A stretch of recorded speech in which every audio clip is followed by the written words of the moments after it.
So ayan mga ka-solar,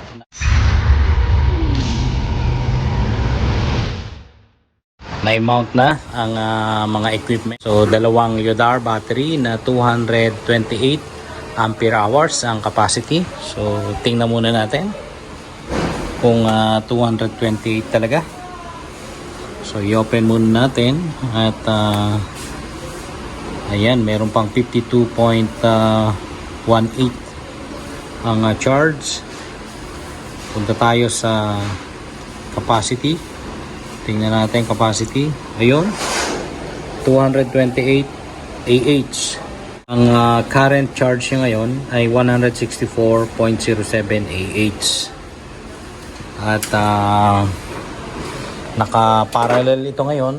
So pag parallel, meron tayong gagawing configuration dyan sa battery dahil merong nakalagay na DIP switch. Ayun, yung DIP switch. So ilalagay natin yan dito. Kukonect natin yung dalawang battery dito. Ayan. Para mag-communicate papunta dito sa 12 kilowatts na DEYE solar power inverter. Ano? So DEYE yan. Ayan. 12 kilowatts. Ayan. So nakapaglagay na rin ako ng battery cable. Actually, dalawang lagayan dito. So tutuloy ko lang.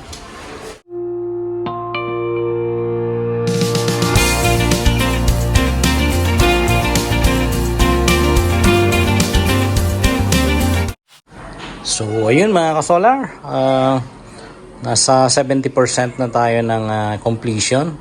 Ayan, at meron ng mga wirings, iaayos na lang.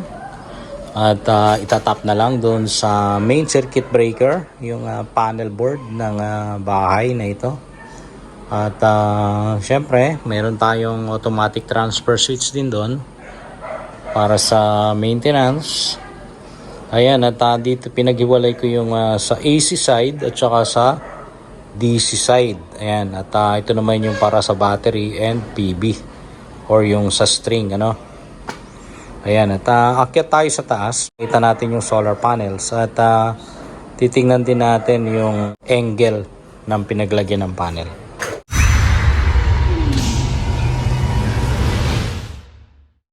So ayan mga ka-solar, medyo inaabot na tayo ng gabi. At ayun, at mayroon na tayong isang solar panel doon. Yan yung 550 watts. At ilalagay na natin yan dito. Ayun din yung mga ibang solar panels pa. Nakilagay tayo sa kabila. Ayan. 21.45 yung angle. 28.30 degrees. Matindi ang pagkaka-slope. Ayan. So tingnan natin doon sa kabila.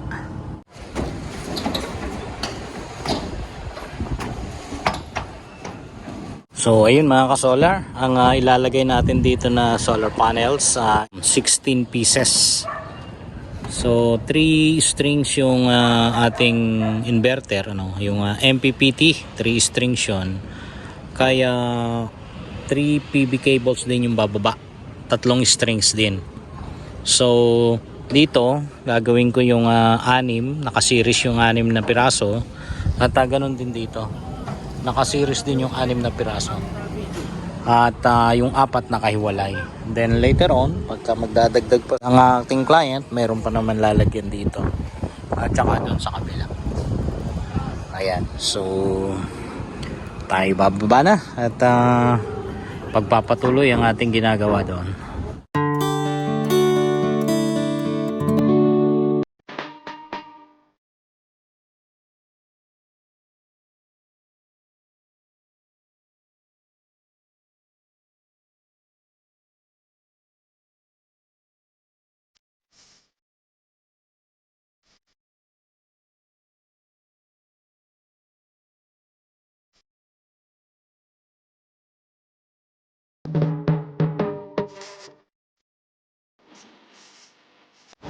So ayun mga ka-solars, ito at patapos na tayo. At ngayon ang ginagawa natin ay testing. At itong dalawang battery na Lyodar ay pinaparallel ko lang muna para mamaya pagka nagkaroon na tayo ng harvest ay tuloy-tuloy na ma-charge yung battery. So yung voltage almost the same, 51.93, 51.98. At isa-set natin ito. So since parallel itong dalawa, ito yung host at yung slave.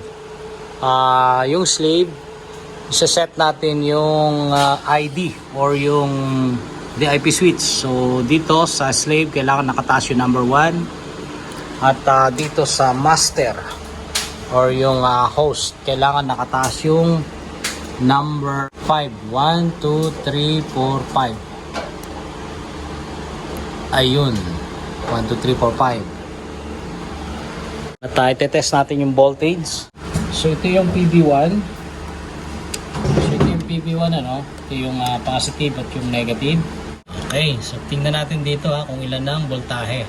265. At hindi baliktad kasi walang negative dito sa dulo. Okay, tingnan natin. 265. So, okay na yan. PB1. Okay, isa pa. PB2. Yun, 264 din. So, ayos na tayo mga ka-solar. So, itatap ko lang at pwede na tayo mag-power up.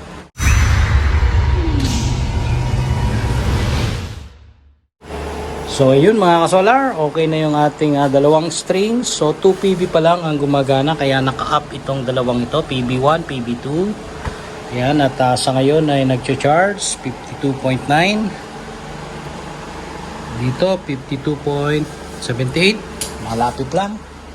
At ilan ang charge ngayon? 3.3 kilowatts. So yun ang na-harvest sa ngayon. 12 o'clock. Ayan, so kain muna tayo.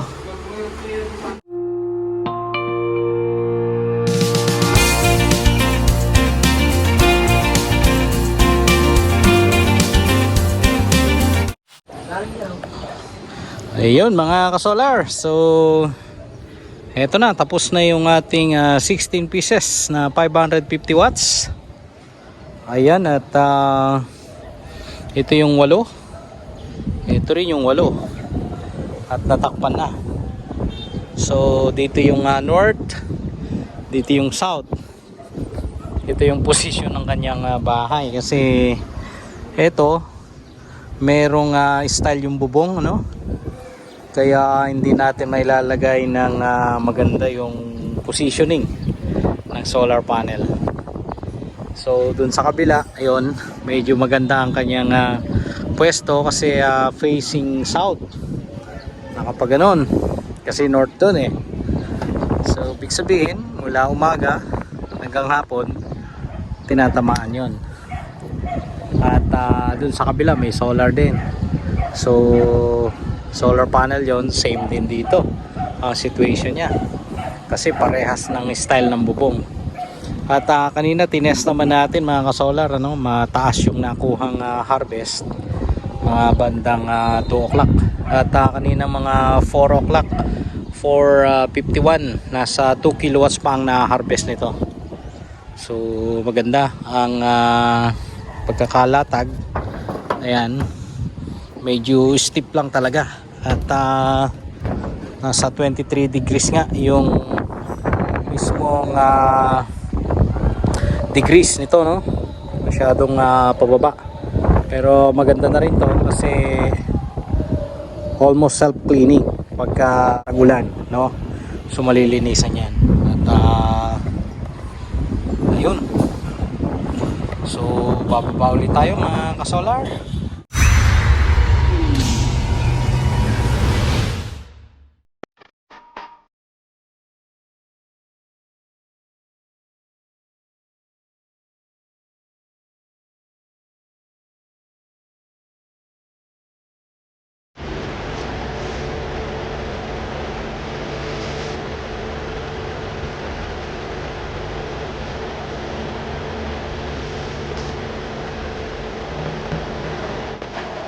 So ayun mga ka-solar, so tapos na tayo, no?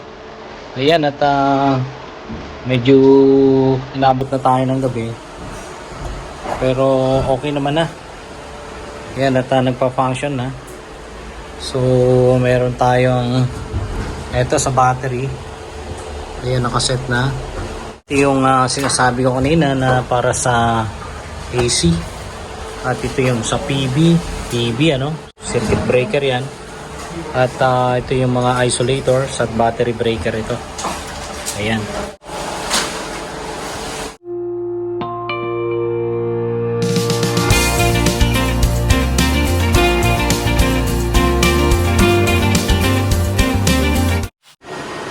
So ayun mga solar. So ito na yung last day. At i-check na natin yung harvest. Ano? So yung harvest niya ngayon ay nasa 6 kilowatts. At 10 o'clock ng umaga.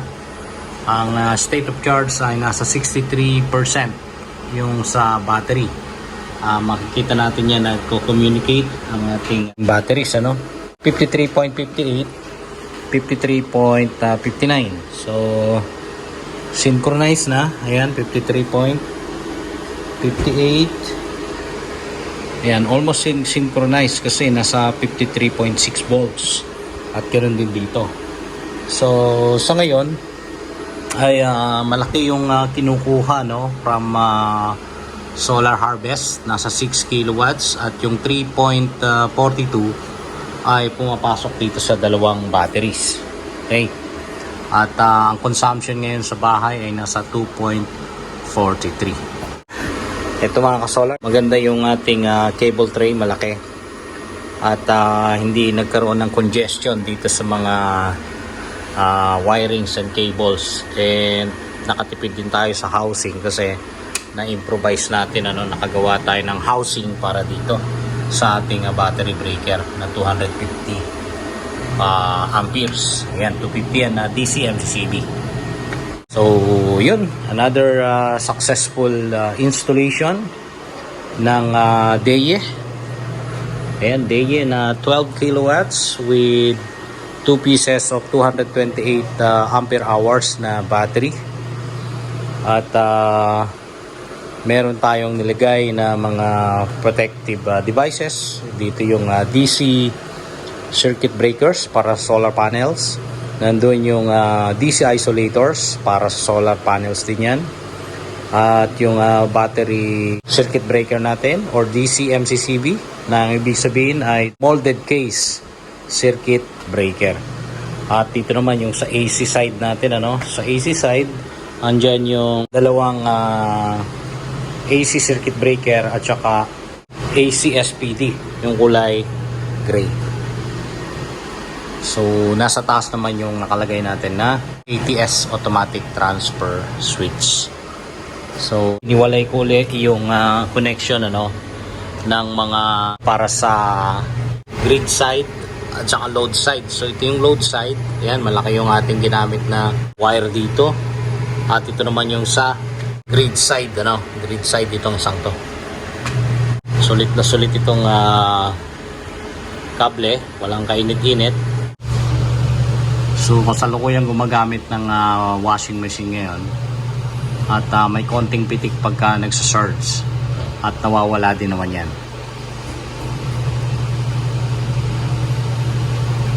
Ayan, nagsisiro. So depende lang pag nagsa-surge. Okay. Masasabi kong tapos na. So ayun, usap ulit tayo sa susunod na video. At hanggang sa muli, ang inyong ka-solar, si Solar Ends.